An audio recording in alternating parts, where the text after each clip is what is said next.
next one we got upcoming is Jun Yong Park versus Mr. John Phillips here. And it's funny because I was excited to talk to you about this one only because of this concept.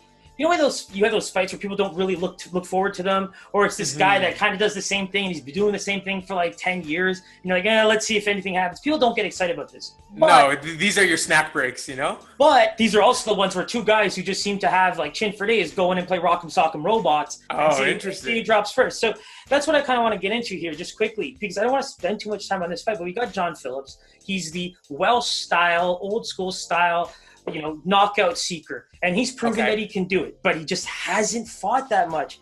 And I like the guys he's faced. Like, he has fought tough competition, but 1-4 in his last 5 and only fought 3 times since 2018. Like, these are not things that I like to take to the bank. No. And competition has been kind of tough for him. So Kevin Holland, I always mention him because that's my boy. Of course. Charles Bird and Jack Marshman are respectable losses. But now I'm looking at Park here. 1-1 in the UFC, right? And we like the way he threw his jab in that last fight.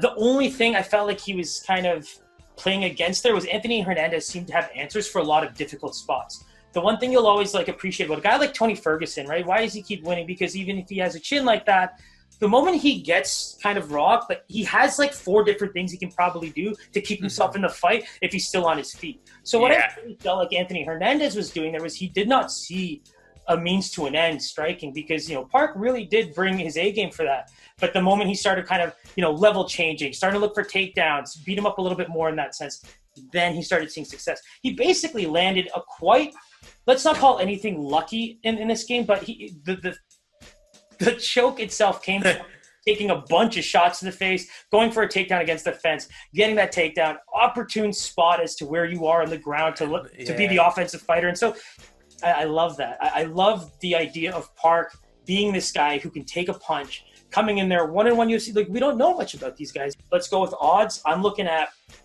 Park here being a favorite, and by much I don't know, but let's go between -150 and -200.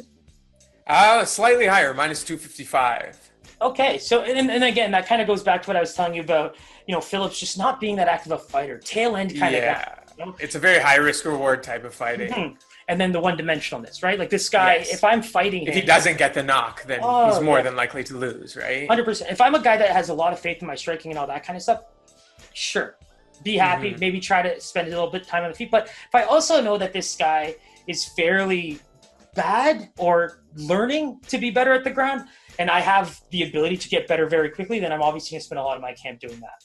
Yeah, that is definitely a means to an end.